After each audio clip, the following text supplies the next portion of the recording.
नमस्कार, देवभूमि समाचार में आप सभी का स्वागत है। मैं हूं आपके साथ प्रज्ञा मिश्रा।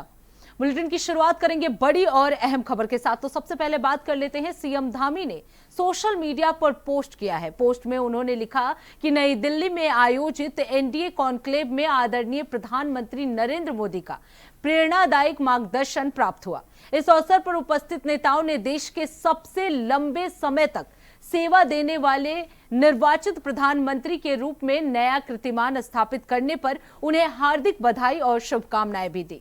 प्रधानमंत्री ने अपने संबोधन में सुशासन, विकास, जन कल्याण और विकसित भारत के संकल्प को आगे बढ़ाने पर जोर दिया। उन्होंने एनडीए सहयोगियों से जनता की आकांक्षाओं को पूरा करने और राष्ट्र निर्माण में सक्रिय योगदान देने का आह्वान भी किया।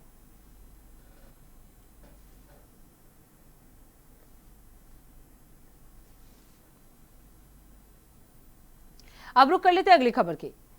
तो देहरादून हिंदू अंतर्राष्ट्रीय हिंदू परिषद के संस्थापक प्रवीण तोगड़िया ने प्रधानमंत्री नरेंद्र मोदी को 12 वर्षों तक देश की सेवा करने पर बधाई और शुभकामनाएं दी है। उन्होंने कहा कि धारा 370 हटाने जैसे फैसलों की तरह देश में अवैध घुसपैठियों के खिलाफ सख्त कार्रवाई होगी। तोगड़िया ने उत्तराखंड के मुख्यमंत्री पुष्कर सिंह धामी की सराहना की और राज्य में यूनिफॉर्म सिविल कोड लागू करने को ऐतिहासिक कदम बताया। उन्होंने आगे कहा कि सनातन संस्कृति की रक्षा के लिए चारधाम क्षेत्र में गैर हिंदुओं के प्रवेश और उनके व्यापार पर प्रतिबंध जैसे कदमों पर विचार किया जाना चाहिए। मैं तो केंद्र में कहूँगा, नरेंद्र भाई ने नेहरू जी से एक दिन ज्यादा सरकार चलाई, इसलिए अभिनंदन। और धारा 370 हट गई, नक्सलवाद भी लगभग समाप्त हो गया, कश्मीर में आतंकवाद पर भी काफ़ी मात्रा में अंकुश आया। मेरा विश्वास है कि नरेंद्र भाई सभी बांग्लादेशी घुसपैठियों को भगाएंगे, युवाओं को रोजगार, किसानों को फसल के दाम, ये 2-3 चीज जरूर अपने कार्यकाल में वो करेंगे। राज्य सरकार के कामों को किस वक्त मैं यहाँ के मुख्यमंत्री को अभिनंदन देता हूँ कि आप इंडियन सिविल कोड या यूनिफॉर्म सिविल कोड आप लाए हैं, ये अच्छा कदम है। कड़ाई से 4 धाम में कोई भी गैर हिंदू न व्यापार करे न प्रवेश है, यह बात भी करवाएंगे तो हमारी पवित्रता। अब रुक कर लेते हैं अगली खबर की। उत्तराखंड में मौसम ने एक बार फिर करवट ले ली है। आपको बता दें, राजधानी देहरादून में तेज हवाओं के साथ बारिश शुरू हो गई है, जिससे तापमान में गिरावट दर्ज की गई है और मौसम सुहावना हो गया है। आपको बता दें, मौसम विभाग ने पहले ही बारिश को लेकर चेतावनी जारी की थी और अगले 3 घंटे के लिए कई जिलों में तेज हवाओं और बारिश का अलर्ट जारी किया गया है। अल्मोड़ा में बीती रात से बारिश का सिलसिला जारी है। लगातार बारिश से तापमान में गिरावट आई है और लोगों को गर्मी से राहत मिली है। वहीं डोईवाला और आसपास के क्षेत्रों में घने बादल छाए रहे और तेज हवाएं चली, जिसके चलते प्रशासन ने लोगों से सावधानी बरतने और पहाड़ी क्षेत्रों की यात्रा टालने की सलाह दी है। मसूरी में बारिश और ठंडी हवाओं ने मौसम का खुशनुमा बना दिया है। मैदानी इलाकों की अगर बात की जाए तो मैदानी इलाकों में गर्मी से राहत पाने के लिए पर्यटक जो है वो वहां पे पहुंच रहे हैं। रिमझिम फुहारों का आनंद लेते हुए कई पर्यटक जो है वो नजर आए। वहीं मौसम विभाग के अनुसार आने वाले 3 दिनों तक ऊंचाई वाले क्षेत्रों में बारिश की संभावना बनी हुई है, जिससे प्रशासन सतर्क है। तो आपको बता दें, एक बार फिर से उत्तराखंड में मौसम का मिजाज बदल गया है। आपको बता दें, कई जगहों पर अलर्ट जारी किया गया है। तेज हवाओं के साथ बारिश होने की संभावनाएं जो हैं वो जताई जा रही है। पहाड़ी क्षेत्रों में भी बारिश की संभावनाएं हैं और इसे लेकर मौसम विभाग की तरफ से अलर्ट जारी किया गया है। तो मसूरी में भी बारिश की संभावना है। हालांकि इस मौसम के बदलाव के चलते पर्यटकों के चेहरे पर खुशी जो है वो देखी जा रही है। तो देहरादून में तेज हवाओं के साथ बारिश का सिलसिला जारी है। आने वाले कुछ दिनों में बारिश और भी तेज हो सकती है। पहाड़ी क्षेत्रों को लेकर प्रशासन पूरी तरह से अलर्ट मोड पर है। कई जगहों पर आपको बता दें अलर्ट भी जारी किया गया है। तो अल्मोड़ा में अलर्ट जारी किया गया है। इसके अलावा कई जगहों पर भी अलर्ट जारी किया गया है। बारिश से मौसम जो है वो सुहावना हो चुका है। वही इस खबर पर विस्तार से जानकारी देने के लिए अभय कैंतुरा हमारे साथ जुड़ चुके हैं। अभय, किन किन जिलों में मौसम विभाग ने अलर्ट जारी किया है मौसम को लेकर? जी, अगले 48 घंटे उत्तराखंड में मौसम का जो मिजाज है वो बदलाव नजर आ सकता है। मौसम विभाग ने ऑरेंज अलर्ट बारिश को लेकर यहाँ पर जारी करा है, जिसमें खासतौर पर जो पर्वतीय जनपद हैं, आपके उत्तरकाशी हो गया, पौड़ी हो गया, टिहरी, रुद्रप्रयाग, बागेश्वर, इन जनपदों के लिए मौसम विभाग का ये ऑरेंज अलर्ट यहाँ पर जारी है। जिसमें कहा जा सकता है कि जिला प्रशासन को भी एहतियात बरतने के लिए दिशा निर्देश जारी करने के लिए यहाँ पर कहा गया, ताकि आम जनता को इस बदले हुए मौसम में किसी प्रकार की कोई परेशानी ना हो। वो मौसम विभाग की जो गाइडलाइंस या जो दिशा निर्देश है उनको देखते हुए अपना काम करने का काम यहाँ पर करें। उस चीजों को लेकर यहाँ पर कहा गया है। लगातार उत्तराखंड में पिछले कई दिनों से ये कह सकते हैं कि जो मौसम का मिजाज है वो बदलाव हुआ नजर आ रहा है, और ऐसे में पहाड़ी क्षेत्रों में जो मौसम का बदलाव मिजाज है वो आम जनता पर भारी पड़ता हुआ भी नजर आ रहा है, क्योंकि भारी बारिश के चलते कई जगह मार्ग अवरुद्ध होने की सूचनाएं अब तक यहाँ पर मिल चुकी है। और जिस प्रकार से अगले 48 घंटे के लिए ऑरेंज अलर्ट जारी हुआ, तो ऐसे में और बड़ा नुकसान होने की संभावना यहाँ पर कही जा सकती है भारी बारिश को लेकर। इसीलिए सभी विभागों को अलर्ट रहने के लिए यहाँ पर कहा गया है। जी बिल्कुल अभय, अगर बात की जाए, क्योंकि बड़ी संख्या में पर्यटक भी जो है वो देहरादून पहुंच रहे हैं, ऐसे में प्रशासन कितनी स्ट्रांगली रेडी है इस चीज के लिए?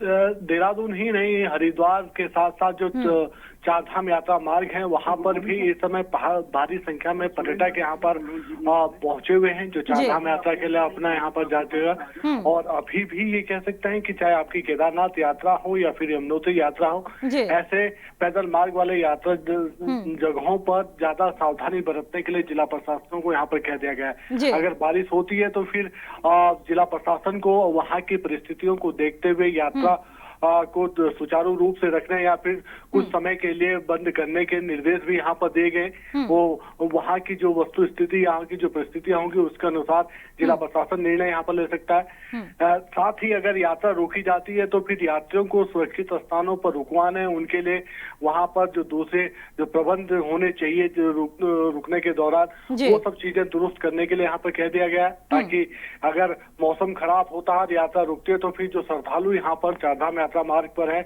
या धामों के यात्रा मार्ग पर है, उनके लिए वहां पर बेहतर प्रबंध सुरक्षा के किए जा सके और उनको किसी प्रकार की कोई परेशानी ना हो। जी बिल्कुल अभय, क्योंकि जिस तरीके से आप बता रहे मौसम में बदलाव हुआ है देहरादून में, वैसे ही ट्रैफिक का दबाव जो है वो ज्यादा देखने को मिलता है, तो ऐसे में ट्रैफिक दबाव को लेकर प्रशासन कितनी तरीके से तैयार है, किस तरह से काम कर रही है? देखिए, जिला प्रशासनों की तरफ से अपनी तरफ से पूरे अलर्टनेस यहाँ पर दिखाने का काम किया गया है, चाहे ट्रैफिक प्लान हो, चाहे दूसरे यात्रा मार्ग हो, उन जगहों पर जो जिला प्रशासन की जो टीमें हैं, आपदा कंट्रोल की टीमें हैं और एसडीआरएफ की जो टीमें हैं, उनको तैनात वहाँ पर कर दिया गया है। साथ में जो पुलिस फोर्स है वो भी उनके साथ यहाँ पर लगा दी गई है, ताकि अगर कोई परेशानी होती है या मार्ग अवरुद्ध होता है तो फिर उन जगहों को त्वरित गति से खोलने का वहाँ पर किया जा सके, जो श्रद्धालु या यात्री वहाँ पर हो उनको सुरक्षित स्थानों पर ले जाने का काम किया जा सके। और साथ ही अधिकारियों की भी जिम्मेदारी तय यहाँ पर कर दी गई है, यानी नोडल ऑफिसरों की नियुक्ति करने का भी निर्देश, नोडल अफसरों की नियुक्ति करने के भी निर्देश यहाँ पर दे देंगे, ताकि संबंधित जगहों पर अगर कोई भी आपदा की स्थिति होती है उन जगहों पर त्वरित गति से काम किया जा सके। जी अभी तक की जानकारी के अनुसार क्या कहीं पे भूस्खलन या सड़क बाधित होने की खबर सामने आई है अभी तक मौसम बदलाव के बाद से? देखिए, ये कहा जा सकता है कि जो मौसम का स्वरूप बदला है, मौसम का जो मिजाज बदला है, उसके बाद से उत्तराखंड में फिलहाल अभी तो अगर यमुनोत्री मार्ग को छोड़ दिया जाए तो बाकी जगहों पर अभी कोई ऐसी घटना या ऐसा कोई समाचार उपलब्ध नहीं हो पाया जिससे कहा जा सकता हो कि भारी बारिश के चलते मार्ग अवरुद्ध हुए हों या यात्रा को रोकने का यहाँ पर क्या गया। यमुनोत्री मार्ग पर जरूर 2 से 3 जगह ऐसी हैं जहाँ पर भारी बारिश के चलते कह सकते हैं कि मार्ग अवरुद्ध हुए, लेकिन उन्हें जिला प्रशासन और लोक निर्माण विभाग की तरफ से खोलने का काम वहाँ पर किया जा रहा है और जल्द ही वो मार्ग भी सुचारू रूप से यातायात के लिए उपलब्ध होते हुए नजर आएंगे। जी, यानी माना जा सकता है कि मौसम में बदलाव के साथ ही प्रशासन जो है वो पूरी तरह से अलर्ट मोड पर है। बहुत बहुत धन्यवाद अभय कैंतुरा इस खबर पे विस्तार से जानकारी देने के लिए। तो मौसम विभाग ने कई जिलों में अलर्ट जो है वो जारी कर दिया है। तो फिलहाल रुकते एक छोटे से ब्रेक के लिए, ब्रेक के बाद जल्द लौटेंगे। देखते रहिए इंडिया वॉइस। तो ब्रेक के बाद एक बार फिर आप सभी का स्वागत है। रुक कर लेते हैं खबरों की ओर। उत्तराखंड के प्रसिद्ध दयारा बुग्याल ट्रैक क्षेत्र में लापता हुई 24 वर्षीय एमबीए छात्रा बबीता पांडे का 13 दिन बाद भी कोई सुराग नहीं मिल पा रहा है। नैनीताल जिले के रामनगर निवासी बबीता 10 सदस्यीय ट्रेकिंग दल के साथ दयारा बुग्याल पहुंची थी। बताया गया कि 29 मई की रात गोई कैंप में ठहरने के दौरान वो देर रात टेंट से बाहर निकली, लेकिन वापस नहीं लौटी। अगले दिन उसकी गुमशुदगी का पता चलने पर ट्रैकिंग दल ने खोजबीन शुरू की और बाद में प्रशासन को सूचना दी गई।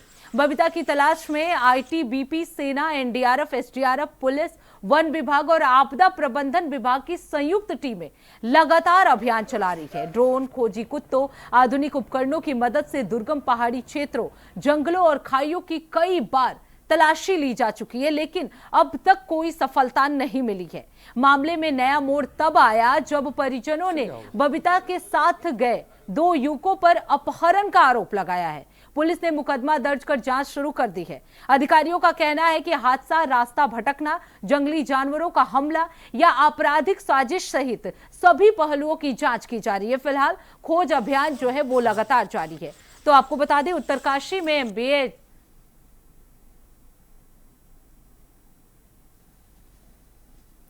वही इस खबर पर विस्तार से जानकारी देने के लिए अजय मित्तल हमारे साथ उत्तरकाशी से जुड़ चुके हैं। अजय, जो पुलिस की जांच है अभी किस स्टेज पर पहुंची है और क्या कुछ सुराग अभी तक जांच एजेंसियों को मिली है इस मामले में?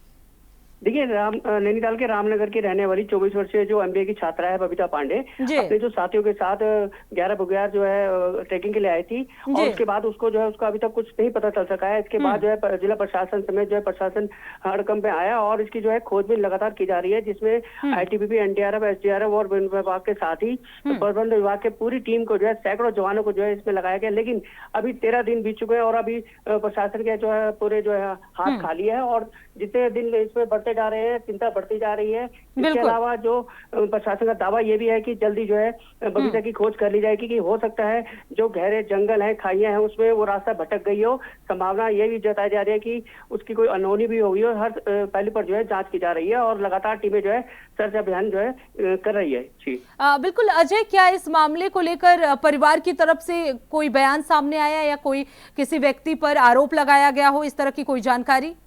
जी बिल्कुल, देखिए फिलहाल तो परिवार वालों का रो का बुरा हाल है और उन्होंने जो उसके बबीता के साथ जो 2 साथी थे उन पर जो है उस पर अपहरण का आरोप भी लगाया है। इसके अलावा उनका ये भी कहना है कि हो सकता है कि बबीता जो है रास्ता भटक गई हो और फिलहाल जो है जिला प्रशासन अपनी पूरी ताकत झोंक रहा है और पुलिस का ये भी कहना है कि जो 2 साथी हैं बबीता के साथ उनसे भी लगातार पूछताछ की जा रही है, लेकिन अभी तक कोई जो है सफलता हाथ नहीं लग पाई है। और पुलिस प्रशासन का ये भी कहना है कि हर जो संभव उस पर है जांच है उस पर आगे बढ़ाई जा रही है। जी अजय, क्या इस मामले में कोई डिजिटल साक्ष्य या इस तरह की कोई जानकारी अभी तक जांच एजेंसियों के हाथ लगी है? देखिए, इसमें जो है पूरा जो प्रशासन है हड़कंप में आ गया है और जो ड्रोन है या जो टेक्निकल इक्विपमेंट है उससे भी जो है लगातार जांच की जा रही है। तमाम जो खोजी कुत्ते हैं और ड्रोन के माध्यम से भी है सर्च अभियान चलाया जा रहा है। गाद गधेरे जितने भी हैं या जो गहरी खाइयां हैं उन पर भी सर्च अभियान चलाया जा रहा है, लेकिन फिलहाल सभी के जो है अभी जो है हाथ खाली है इस पर। जी बिल्कुल अजय, अब देखना होगा कि कब तक जांच एजेंसियां इस मामले को सुलझा पाती हैं। बहुत बहुत धन्यवाद अजय मित्तल इस खबर पर विस्तार से जानकारी देने के लिए।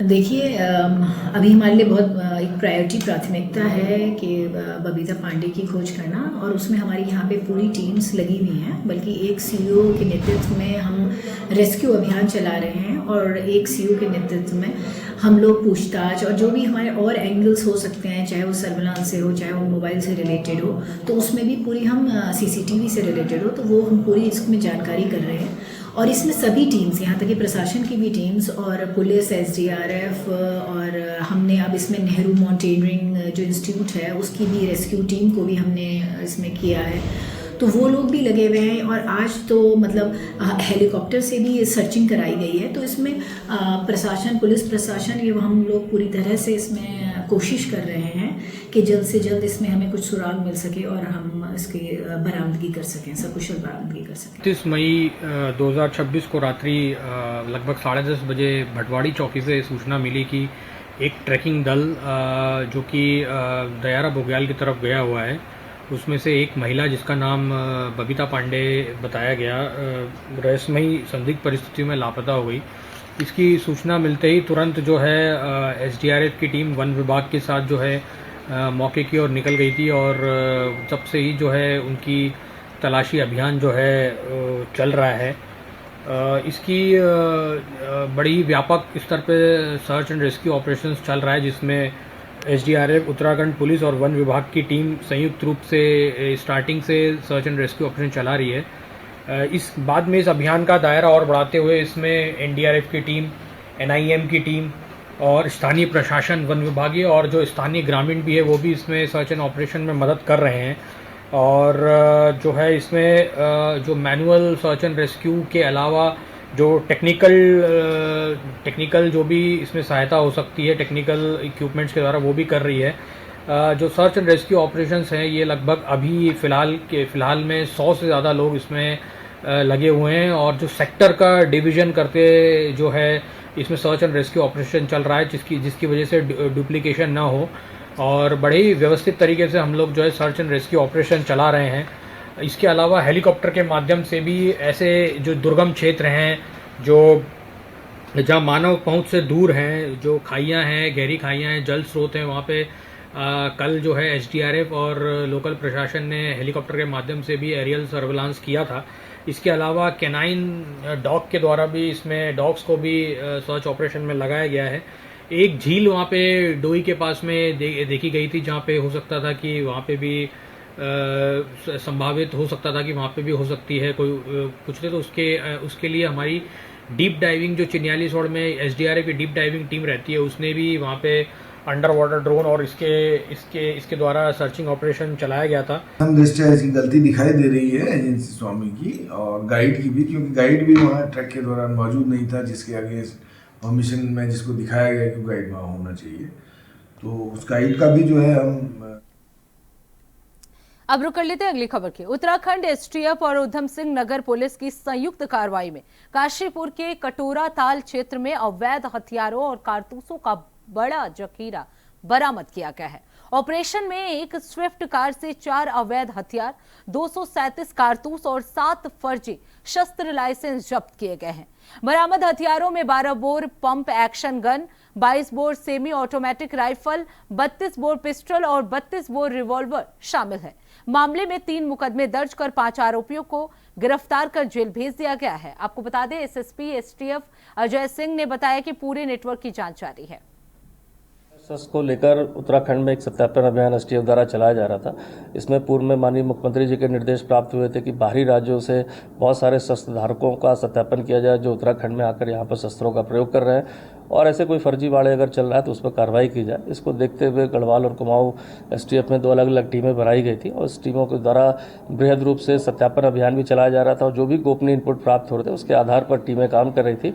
और इसमें सफलता कल काशीपुर क्षेत्र में भी एक इनपुट के आधार पर एक स्विफ्ट गाड़ी में भारी मात्रा में हथियार होने की सूचना प्राप्त होने पर संयुक्त टीम उधम सिंह नगर पुलिस और एसटीएफ कुमाऊं द्वारा जो है गाड़ी की तलाशी ली गई और उसमें से 4 वेपन मिले, जो सेमी ऑटोमेटिक बंदूक थी और एक राइफल है सेमी ऑटोमेटिक, एक रिवॉल्वर और एक पिस्टल मिले और 237 कारतूस बरामद हुए। अब रुक कर लेते अगली खबर की। देहरादून में अपराध नियंत्रण और सुरक्षा व्यवस्था को मजबूत बनाने के लिए दून पुलिस का ऑपरेशन प्रहार लगातार जारी है। वरिष्ठ पुलिस अधीक्षक के निर्देश पर जनपद भर में व्यापक चेकिंग अभियान चलाया जा रहा है। पुलिस अधीक्षक नगर के नेतृत्व में विभिन्न टीमें अंतर जनपदीय और अंतर्राज्यीय चेक पोस्टों के साथ साथ शहर के प्रमुख मार्गों पर सघन जांच कर रही है। अभियान के तहत देर रात तक सड़कों पर घूमने वाले व्यक्तियों से पूछताछ की जा रही है। संदिग्ध गतिविधियां पाए जाने पर संबंधित लोगों को सत्यापन के लिए थानों में लाया जा रहा है। वहीं बाहरी राज्यों से आने वाले वाहनों की गहन जांच भी की जा रही है। पुलिस का कहना है कि अपराधों की रोकथाम और कानून व्यवस्था बनाए रखने के लिए यह अभियान आगे भी लगातार जारी रहेगा। अब रुक कर लेते अगली खबर की। रुद्रप्रयाग में केदारनाथ धाम यात्रा के दौरान कानून व्यवस्था को सुदृढ़ बनाने और सड़क दुर्घटनाओं पर अंकुश लगाने के लिए पुलिस ने व्यापक चेकिंग अभियान चलाया।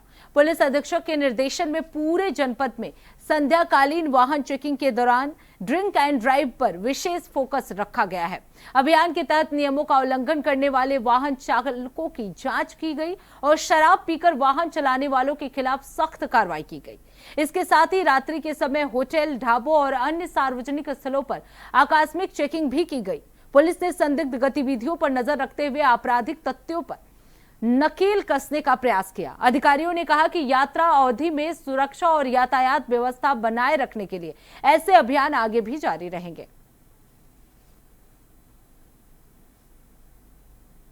अब रुक करते हैं अगली खबर की। देहरादून में किसानों की आय बढ़ाने के लिए ब्लूबेरी की खेती शुरू की गई है। उद्यान विभाग ने इसके लिए किसानों का चयन कर लिया है। आपको बता दें, चयनित किसानों को पौधे, प्रशिक्षण और तकनीकी सहायता दी जाएगी। ब्लूबेरी दुनिया के सबसे महंगे और पोषक फलों में गिना जाता है, जिसकी मांग देश और विदेश में लगातार बढ़ रही है। विभाग को उम्मीद है कि यह पहल किसानों के लिए आय का नया स्रोत बनेगी।